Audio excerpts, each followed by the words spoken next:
Mr. Wilson. Mr. Warnes, what is happening to you? This is a special episode. I don't even know what episode number this is going to be.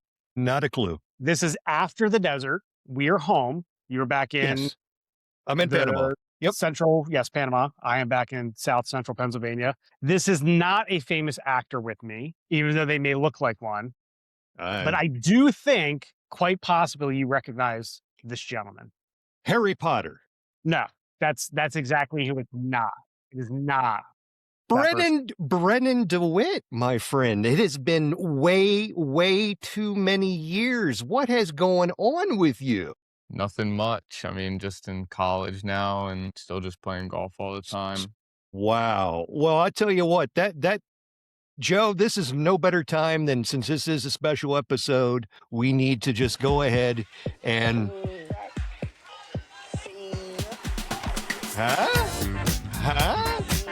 I don't know if music or not. We're gonna have to find out. But hey, hopefully you don't look like a fool right now and there's nothing in the background. Not the first time I've made a fool of myself. So this is Golf with Wilson and Warnes. I am Mr. Warnes. That is Mr. Wilson. You can find us on all the social media platforms. Like and subscribe if you're listening to this and having a good time. Apparently, some of you are. We don't know why.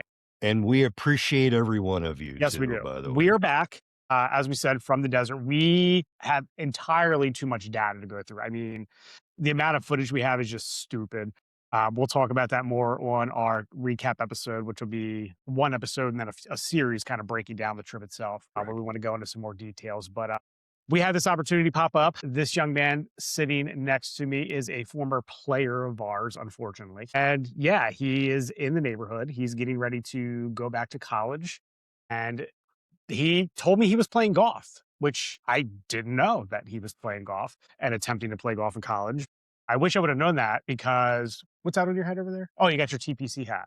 Don't you have other? Whoa! Wait a minute. First of all, I am repping here. This I see you repping the shirt. Yep. Bring back some memories for you there, Brennan. But bear with me here, because one of your teammates way back in the day had given Coach Warnes and myself some swag here, and I do believe we said that if they were going off to college, we need to know, because we needed a hat or a hoodie. That's correct. Yes, to hang up in our houses and our studios and whatnot. So I would love to have a Drew University one here in my swing lab, but where's the hats? I'll get you guys something when I come back. Wow. That sounds like one of those if I ever decide to come back moments. So anyway, Brennan reached out to me. He's in town. I mean, he lives here, obviously. And he went to high school where I was coaching at the time and teaching. He unfortunately was I can't remember. Did you have me in class? No. I had you for that. I had you for the golf class. Oh, that was a real class. And I had you for another computer class. Okay, I know. Okay, yeah. So he unfortunately was taught by me and coached by me. So he made it to college somehow. No damage done on my end. However, he is playing golf. So this is awesome. First things first, Mr. Wilson, what is your favorite or most frustrating memory of this young man? It's just not of him, but it was kind of almost of everyone. Now, I do realize, he may not remember this, but when you and I came on together on that the golf program there at the high school, we kind of changed how practices were done and how their environment during practice was like. We made it more of a collegiate type of atmosphere, or at least we tried to. I don't know. We tried to. We were doing that in our head. And we're about to find out how close we, you and I were compared to what Brennan is currently going through during his D1 or his D3 activities there at Drew. But going back to what was the most frustrating was Brennan wanted to play really good golf, and like we all want to play really good golf. The problem is that he, like all of us, want instantaneous gratification and results. And the reality is that it does not happen that way. You have to work at it. And I will tell you that some of the practice stuff that I had him doing specifically on the greens was doing 1 or 2 different drills. He hated it. He hated both of them. He Well, never don't skip that part. We're gonna get to that part later. but the frustrating part was that because look, now Brendan, I'm going to show you here. This is a scorecard from Buenaventura Golf Club down here in Panama. Mm. This is one of the first rounds that I played since really the last time you saw me was Mhm. really the last time I played Exactly. golf. Okay, so it's Okay. been quite a while. Mhm. So I'm proud to say that this is a 90. Now I want to let you know. Hey, laugh all you want. I'm Yep. proud of this 90. I will also tell you that in this 90, I had 32 putts. 32 putts. So if you would be paying attention to some of the skills that, some of the drills that I had taught, is that I know that I know all the 2 putts and all the 1 putts. So theoretically, there's 12 strokes that I could take out of here. And if I were to take those 12 strokes out from a 90, do you know what that gives me? 78. A 78 So what was his most drills. frustrating? I'm still really confused. What was your most frustrating moment? My most frustrating moment is he wouldn't listen, wouldn't listen, wouldn't take the advice. Wait, And time out. So he was a teenager. he was a typical teenager. Okay, Yeah. got it. Kind of like we all were. Yeah. Yes. Okay, now we're on the same page here. Perfect. Yeah. For me, this kid put in all the work. I mean, Yeah. he really did. He did. Whether he was putting in the work the right way or not was the question, right? But he was at least putting work in. He was. And he was always out there grinding. So that's He, just a credit to he him and obviously where he's at, what he's doing now. He Um, always had a YouTube video that he was trying to fix the old yes. chicken wing with, Yes, if there I was some remember. coach on YouTube that was better than you and I that was telling him what to do. But Mhm. yes, he was always grinding like, see, there it is. He's going to have so much fun later. So D3 golf. Now, did you play varsity matches yet, or are you just kind of riding the bench right now? Give us No. the rundown here. Like, we I don't need names and Yeah, scores and all yeah. that, but like, you know what I'm saying? I played like a couple B team events in the fall. There was like a couple times where I was like tied for that 5th spot. Oh, cool. Yeah, it was like a pretty like decent fall, I guess. And then the spring it just like kind of went downhill. I kind of had like a class that wasn't great and it was affecting the way I was playing golf a lot. Uh, it's almost But like you might have teacher friends to reach out to. Mhm. Anyway, Division 3 golf, Division 3 in general comes with some quirks, but it does give players opportunity to play. Division 1, obviously, you can get scholarship money based on academics and based on athletics. Division 2, you can get athletic money partially up to a certain percentage, I believe it is, along with academic money. Division 3, realistically, that is all scholarships yeah. based on academics, not based As on athletics. as it should be, to be quite Sure. honest with you. Sure. I Truly. mean, there's NIL out there and all that, and even at the Yeah. Division 3 level, even at the high school level, we're seeing that pop up now Mhm. as well. Yeah. So that stuff does exist. But the reality, talk to us about Division 3 golf. Like, what does it look like numbers wise on your team? Like, how is it split for listeners out there that either might be younger than you, that this might be something they're interested in, uh, or someone that is, a little bit older that doesn't understand, what college golf. Well, when I was like in the recruiting process senior year, like my head coach now at Drew, he was the first Division 3 coach that I talked to that was like, there's way more competition in Division 3 than what you think. And like when he said that, like I was like, it's just a recruiting thing. Like he's just trying to whatever. But like we don't play. We're like 41 or something scoreboard rankings, and we don't have like the toughest schedule in the world or anything. But I mean, there's still guys that will put multiple rounds together under par. Mhm. I mean, Huntington, like the number 1 ranked team, they just had a guy in the USAM at Marion. He made the quarterfinals last year in the USAM. Huntington Wow. Country Club, I'm assuming, is their home course. I don't. They play like RTJ, I think, Oh, is okay. their home course. Never But mind then. yeah, they're insane. I mean, every single one of those guys shoots 3, 4 under S around. Like, so what's your home course there at Drew University? so we play a couple courses. We play Springbrook Country Club. We play Hamilton Farm Golf Club, Trump Mm. Bedminster, Plainfield Country Club. We played like Fiddler's Elbow a couple times, Mhm. stuff like that. Some pretty Excellent. good tracks, good Yeah. courses.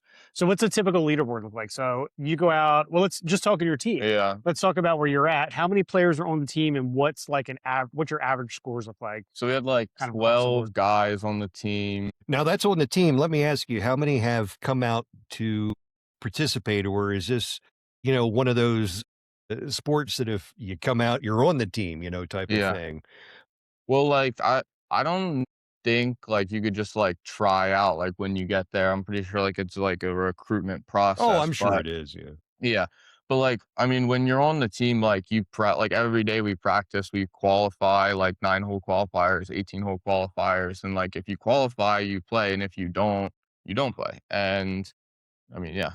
So 12 guys, Yeah, 12 5 in a guys. match. Like our A-team roster, like our number one guy was inside the top 50 all 4 years of his Oh, cool. college career. So, I mean, he has like a couple scoring records, like 5, 6 under rounds, like he's a pretty good player. So he's averaging Mhm. Yeah. scratch, under Yeah. scratch. What about Yeah. like your 12th guy? Like what's that scoring average look like for them? Like anywhere from like 85 to like 75, like still, but like, I mean, you still have those bad rounds, but you also have like really good rounds. Like there were guys that would like be last place in qualifying that would go shoot even on a 9-hole round and like Mhm. bump them up a lot of spots. Like it's really just anyone's game, like when it's on your team. It's almost like we've talked about some of these things before. Yeah. Sort of, Not with kind you, but like of. coach and I have No, had these no, conversations, we in have. different, I've had conversations with guys I give lessons to, where we've said there are days where you will hit the ball like absolute, doo doo and somehow score a decent number. And then there's days Mhm. you go out and be absolutely striping the ball and put up one of your worst scores in your life just because of Yeah. bad bounces. So yes, we absolutely know. And, there's a lot of amateur golfers out there listening right now that can also, relate to that where, yeah, there's days they can go out and shoot 87, 88, Mm. 89. And then there's also days they can go out and have a really good round and shoot a 75, Yeah. 76. So it does happen. And we totally understand that. So, So so we're looking at a range from like the mid 80s down to scratch for the most part. So when you were being recruited, senior year of high school, I'm assuming is when that Mhm. that process happened. Yeah. What were your scores like your senior year of high school? What did it look like? Like like senior year high school matches, I was like mid high 70s, low 80s.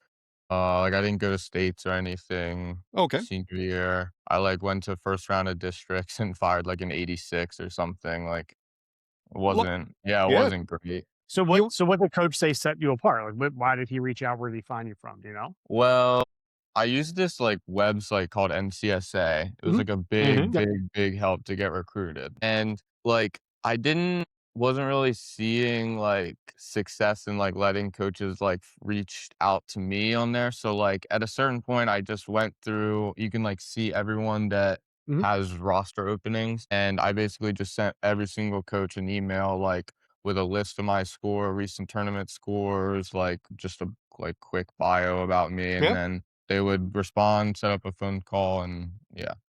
Yeah, and that's awesome. So we came from a very small high school. I wouldn't say that the high school that we played at or I was coaching at, he played at, is known for golf. Mm, We're No. not in an area where we're pumping out Division 1, golfers No. going out and playing on, big amateur events or anything like this. So this is again one of those situations where you're looking at a young man that put in a lot of work and a lot of effort, that was able to achieve something and have a dream. This was something he was talking about since his freshman or sophomore year when he started playing, is Absolutely. that he wanted to play in college golf, and here we are. So now that you're there and you're going through it, is it the dream that you wanted it to be? What are the Uh, realities now? it's like yes and no. Like college is a big step just because like you're on your own, and like I don't know. Like I do spend a lot of time on my own when I'm at Breaking your school. thumbs. Yeah, See, there this they go. guy. When I'm home, like I do spend a lot of time by myself, but like when you're at school, like your parents aren't there, like no one's really there for you to like rely on. So like if something isn't going your way, like you need to figure it out on your own. Mhm. And the first semester, like I had no problems at all. And it was like so much fun, and like over winter break, like it was like a month and a half long. Like I couldn't even stand to be at home. Like all I wanted to do was go back to school. And then in the spring, like I just had just like one class that didn't go well, and like I hated school so much. Like I didn't Mhm. even want to go back this year. Like it was just like rough. But like, once I came home and, like, cleared my head and stuff, like, I'm still super excited to go back. Good. Like, it's at school, like, you have a lot of resources that you don't think that you have, but, That's true. like, especially, like, when you're on the team, like, with 12 other guys that is, like, you consider family for a large majority of the year, I mean, they always have your back and stuff like that too. They're all going through the same thing you are, I can assure Yeah, you of that. You know, some of them are just handling the situations a little bit differently than others. I mean, yeah, you're gonna You find that throughout your entire life, to be quite you're hitting honest. on a few of the big things that we talk about all the yeah, time. You know, we talk about mental health is a big thing that we talk about on mhm, Yeah. here a lot, and you'll hear Coach and I talk about having 3 things a lot of times. You know, we have work, we have our home life, and then you need that other thing to just kinda get away from both of them to yeah, do. You have school, you know, you're working, right? yeah, You have your home stuff that you're dealing with, and now golf, you've taken from this thing that you did that you enjoyed and you had fun with, and mhm, now it's another stressor, right? It's another thing. yeah, So it's finding that it's really important to kind of find that place of enjoying it again yeah, and being able to just go out and enjoy golf. mhm, When was the last time you threw your bag on your back and just went out, didn't keep score and just played, 18 holes and just enjoyed it? yeah, And you never. weren't worried about where the ball went or what the number was. Definitely not in the last year. Exactly. Yep, So, it's sounds really familiar. important. Yeah, It's really important and it does help to, to have that. mm, So that's a huge thing we talk about. Obviously, you all have some conversations afterwards and stuff. But yeah, that's huge. And another big thing with us is it takes a village, right? It mm, takes people to help people. You're not going to get through life on your own. You're not going to get through things on your own. You have to advocate and ask. And there's people that are out there that are willing to help. They just need to know, that you need the help. But, it takes a village. It takes a lot of people to help people get through. And like you said, whether it's the other guys on the team you're reaching out to, coach, like you said, mhm, resources at school, there are things available to do that. So it's great that you hit on yeah, that. But it is different, right? a lot different, yeah. How do you guys get to matches? We get 1 flight per year, so Is that a charter aircraft out of curiosity? no, no, no, definitely out of the Newark airport. So this is not like a Texas Tech or an Auburn golf No, program. no. We like, even to spring break, we went to somewhere in North Carolina, I forget the name of the island, but it was like 15-hour drive or something like that, and we did it in a van. I mean, we took 2 different What vans. what about geography? How's your geography? Do you need to take another You don't have to take geography that class, class? do you? Yeah, I'm done taking that, like, Okay, good. God, gee.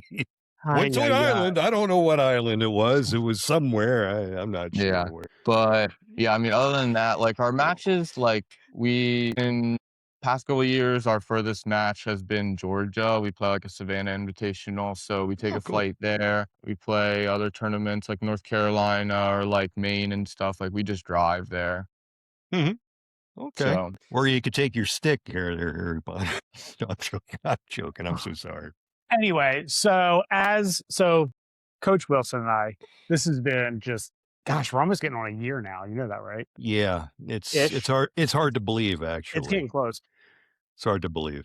We haven't been super, we've tried to be as thorough as we can with this. We've tried to keep things, but it is what it is. Life gets in the way sometimes. We've done a pretty good job, we think. We're hoping to do better, hold ourselves a little bit better, more accountable. But this process started with us documenting this trip out to California, PJ Mhm. West, spending the month out there. You mm, watched and followed along a little bit with it and all. But as we were out there, we continued to talk about what is this kind of turning into? What is this going to evolve into? Because we want to keep it going. Mhm. Obviously there's going to be more trips and that's going to be the basis of of the show and all, but one of the things that are important to coach and I, and we found ourselves, we're talkers, mhm, that, mhm, and we talk to everybody and we love golf and just and learning about other people in general. So one of the big things that we're kind of pushing and we want to do on the program the program on the show now is God, you said show.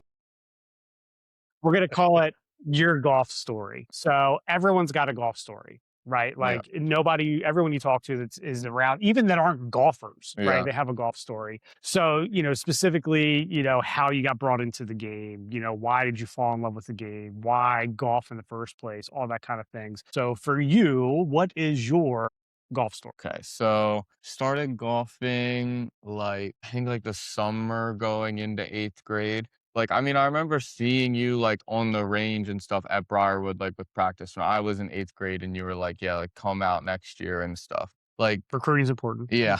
But like I used to play baseball, and then after a while I just like didn't like it, just got tired of it. And then my dad was like, you can't like quit baseball and not do anything. Like you still like have to, stay active and stuff. And I was like, all right.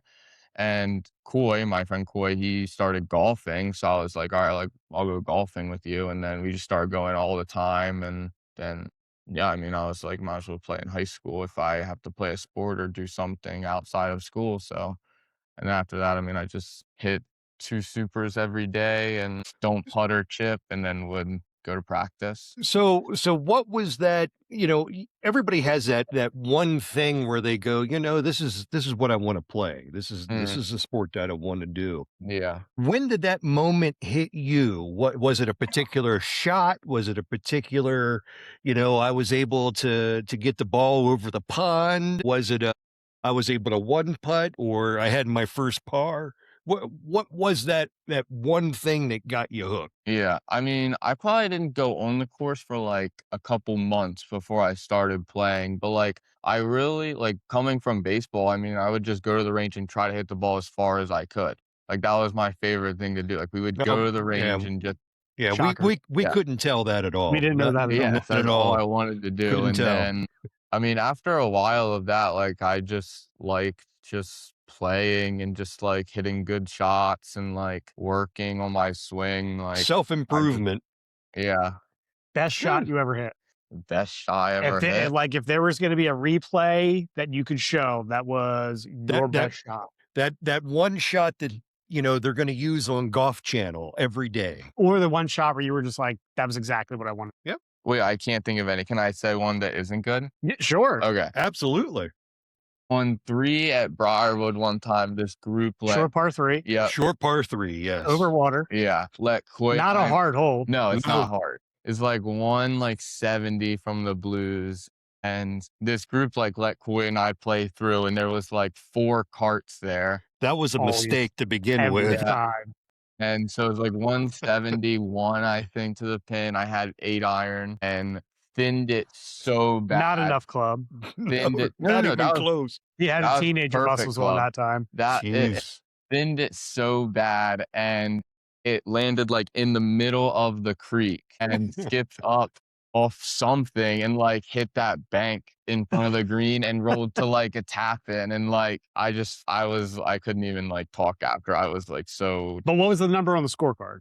2, That's but, all that like matters. That's yeah. all that matters. matters. That's all that matters. No one else Yeah, knew what happened. They yeah. just knew that it was a 2. So big question here, why? Why Division 3 golf, right? There's no money, like, Mhm. you're not gonna go play on the PGA Tour, obviously, with Yeah. where you're at now, and I don't even know if that's a thought in your head, Mhm. but, why play golf? Why Division 3? Why keep going? Well, I mean, like a couple things. So, like, I really love playing competitive golf. And, like, if I just went to school, I would go to a school and still play golf outside of school. So I was like, Mhm. why not just play golf while I'm at school? I mean, I like doing it while in high school. Like, I'll just do it in college. But another thing is, I worked like way too hard and spent like way too much time golfing to not go to college and not like do anything with it. Like it would just feel like such a waste of time for me to just stop and just not do anything with what I've done. So that right there, I think, is a perfect segue into, Bob's background, because he kind of did the same thing where he actually took a break for 20, 30 years, Easily, right? From when you stopped easily. playing high school golf. I mean, you really stopped playing after you got your degree down in, I would Yeah. assume, down in Coastal. So, he took this huge thing. And one of the reasons why he got back into it and grinded so hard, like you said, was because of competition golf, because he Competition wanted to be golf. able to Yeah. play and compete and be able to do that. So, Yeah, it was, no, unlike you, I didn't play golf in college. I just didn't. I wanted to take care of the education side of things so I could move on with life, type of thing. But 20, 30 years later, I got the niche again. I started watching golf on TV. This was the beginning of when Jordan Spieth had come on tour, and some of those other, younger crop of kids, if you will. I guess to you, Brennan, they're not, young and they're not kids, but to an old guy like myself, they're young and still kids. But no, I got the itch again and wanted to play and bought a set of stock clubs off of a rack and started playing. Got the itch, and a friend of mine had picked up the clubs and had been playing really well. He started telling me about some competitive golf that he was playing on this thing called the Golf Channel Amateur Tour, which is now the US Am Tour. It's still in existence. It's all over the US. Some really competitive golf. You're going to be playing with, people that are in your handicap. It's all divisioned and whatnot. And yeah, it was it. I ground, it was a grind. It was a Uh-huh. grind to get there, and ended up taking some swing lessons from a swing coach, and that was when I started. I met Coach Warrens, and he came out on the practice green, and he was like, "So, you living here out here on the practice green now?" I'm like, "Yeah, I'm setting up camp right here." And I would literally spend an afternoon on the practice green. Then I would spend another 2, 3 hours over in the short game area. And then I'd hit some balls before I go home. And I was literally working on something all the time. And it was 5 days a week. Literally 5 days a week. I was on the grind. And I've got a few trophies to prove for it. I'm very happy to for that. Get the invitation to go to nationals at some really nice places, such as, being out in the desert where we were in La Quinta, Joe. And I mean, I showed you some of the places that I was at and some of the shots I had to hit and, some of the holes. And now to go back as not such a great golfer, We got beat up a it's, little bit. We did. we, We definitely we, got beat up a little bit. we got beat up and not the right episode to talk about it, No, but no, we'll get there. but no, it's if you want to play competitive golf, you can do it in D3. If you want to play competitive golf at the age of 53, you can do that too because it's There's out so many there. options, right? There's so many options. You're looking at USGA events, obviously, if you want to Yeah. play really, really competitive high end, or you can go to your local club and see if they got a Tuesday or Thursday night league and play a better ball. There are options out there to play competitive golf. Obviously, that comes with the sandbagging and all the nonsense. We Yeah. know all about that. But you can still go out and play competitive and enjoy yourself. So it adds a little skin of the game, another piece. Just it's that other piece Yeah. that's missing sometimes. So now is when we get to have a fun. If you're still listening, this is Golf with Wilson and Warrens. We are here with one of our former players. He has time now to talk about if we actually did anything. Because there are rumors out there of how terrible you and I are and how I no believe one it. really, we don't really help anyone anyway. So good, honest reflection here from you. Good, brutal, honest audit. Is there any advice that you got from us that you are still actually using out there in your college tournaments? So if I'm being honest, probably not. Wow. But but that is because like when you guys were teaching me, I was just like a stubborn little kid that didn't want to listen to anyone else but myself. There it And is. There it So is it is. because he doesn't remember the drills or doing them? I Do you need us I to send chose you not do, to remember them. do you Oh, you need chose not to. Okay. Do you hey, if you want, I have not a problem sending you videos of some putting drills if you want. I have not a problem doing that. I actually you should know that my putting is probably the best part of my game. What's your average? What are you averaging on a round? Like I average like around 30 putts around. Under 30 putts around 30 putts around. Under. Make sure you're under 30. Like I do a lot. Like for a long time I was doing 100 do you know like the Pels board? Yeah, yeah, yeah. Yeah. I was doing Yeah. 100 through the gate every day. Mhm. Over school I did like we did drills like as a team like on a yardstick. Mhm. Yeah, like so I did It's really funny. what? I could show you the picture the very first day of practice. You know what my kids are doing on the putting green? Yardsticks? Gate drills and yardsticks. Yeah. And so I did a lot of that. I did a lot of reps on Sam Lab, a lot of time with tempos and stuff playing in the background, like a lot of stuff with my putting and probably like a lot of work like with my chipping and stuff this summer, like just trying to like be more of a feel chipper and not so Mhm. mechanical, like just mechanics ruin chipping. I feel like if you Mhm. don't just adapt to what your lie is and like what you're doing, like Right. it's just not going to work out. Yeah, spend What time. advice do you remember that we gave you that you were just like, this is trash? The like, one thing that sticks out is that one time when we were at Regents, and it was, like, the 2nd day of practice, and you had already yelled at Coy and I about something, like, laughing or something, and it was, like, really bad crosswind, like, it was that first week and it was, like, raining all the time, and you were like, "Alright, like, step up here and, like, hit this draw into this crosswind," and I was like, "Dude, there's no way it's gonna draw in this wind," and you were like, "I can do it," and I was like, "Alright, I'll try."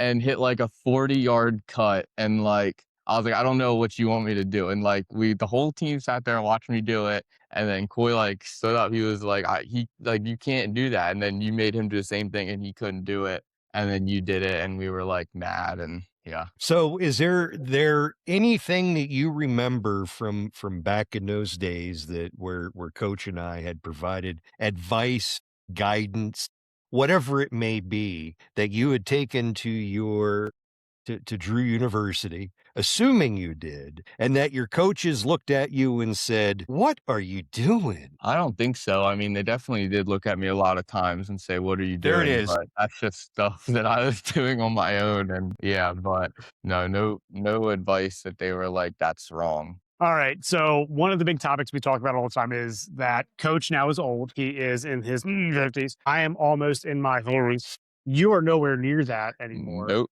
You were still a young buck. Talk to us about what, let's say you guys go out and you have, because most of your events are 2-day events. Mhm. Talk to me about what your 2 to 3 days looks like leading up to and then kind of through the event and then recovery. So, I mean, with school and stuff, like it's really hard sometimes with travel. Like you leave Friday, you might miss class, like you play your you drive there, get right out of the van, play your practice round, go back to the like go get dinner.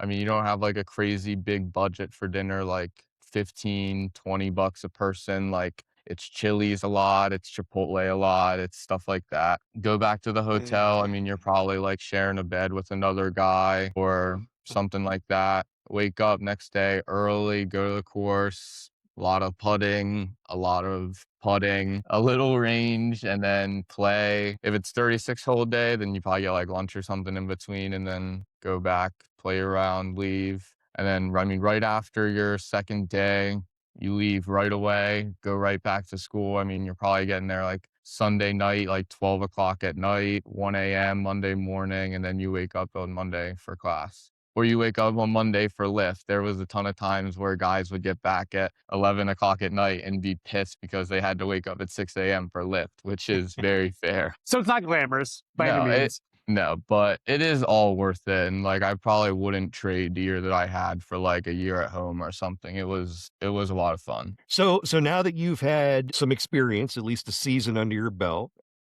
what would you change or do differently going into this new season than what you did in the previous season? And I'm talking either mentally or physically. Either maybe it's I don't know. When you get to my age, you're drinking a lot of electrolytes and You doing drank some so much water, Cal, Yeah. for so and much you're water. it's electrolytes, it's water, it's staying hydrated at the turn. You better make sure you have some sugar intake if you're like me. Some protein. A little bit of protein, whatever the case may be. But for you, what does that look like in terms of getting yourself ready and prepared this year as compared to what you did last season? So, last year, like, I went in with, like, a lot of goals. Like, we were, like, kinda, like, put on a spot in, like, a early season meeting, Mhm. like, 3 days into school, like and, like, coach was like, "Write down, like, 5 goals that you wanna do," and, like, I didn't have anywhere close to 5 goals that I wanted to have for the year, so I definitely wanna go in with, like, goals that are achievable, but, Mhm. like, I still need to, like, work at them, like, very hard, and probably well, 2 other things, like, work like, actually practicing how I want to and, like, what I need to work on, like, in the winter, a lot of I mean, it just, like, kinda sucks because no golf course is open, like, all we have is our sim, and, like, we're very Mhm. blessed to have, like, a TrackMan and, like, a Yeah. 5-hole putting green and, like, a chipping green inside, but still, I mean, it is nothing like practicing outside, and, like, when you do it every day like I was for a long time, it reflects how you play outside. So Yeah. probably just work on like different things and not just like beat balls around all the time inside. Try It's to called get practice with purpose is what it's yeah, called. yeah, with some purpose. And just with like classes and like even like with golf, like if I'm struggling with something to like reach out to people and stuff like when it happens, not like because in the spring, like I let like all that stuff build up and then it just Mhm. like took over and I had nothing to I, like, couldn't, like, rebuild from where I was because I let it, like, build up so long, so definitely just, like, telling people earlier, like, what's going on and, like, keeping, like, my family and friends and everything, like, in the Mhm. loop. Good. So I'm assuming that you're keeping a whole lot of stats for yourself? Yes and no. I always fill out stats on a scorecard, but, like, I use Decade and Yeah. I, like, almost never put the stats in. Even, like, we have a team stat sheet, and, like, I still wouldn't even put those stats in, and, like, You my do coach re would get so now mad. now We're now working on this, Mr. now Wilson. I don't worry. I you do realize that, once you have some stats, that's called historical data, and with that historical data, you can figure out really quickly what the actual issues are, either Yeah, missing a fairway or missing greens. Maybe you're missing greens consistently far right. I don't know. I would never know unless I write it down, you know? yeah, So anyway, some food for thought for later in life for how serious you decide to get in terms of wanting to get better. yeah, So, yeah. last minute advice because we're about that end of the episode, about that part of the episode. So for me, obviously, we'll have some conversations, Mm, get a little bit deeper into it. But from what I remember and from what I've seen, he is a very Brandon's always been very technical with what mhm, he's done. Like he said, he's done a lot of work inside on the TrackMan before, a lot of work inside on Sim. So numbers are important to him. He uses those numbers a lot. A big thing for me is sometimes we rely on those numbers too much. Use that mhm, as a guide. Use that as a reference point so that you're making the right move, but it's really got to be a focus on the feeling.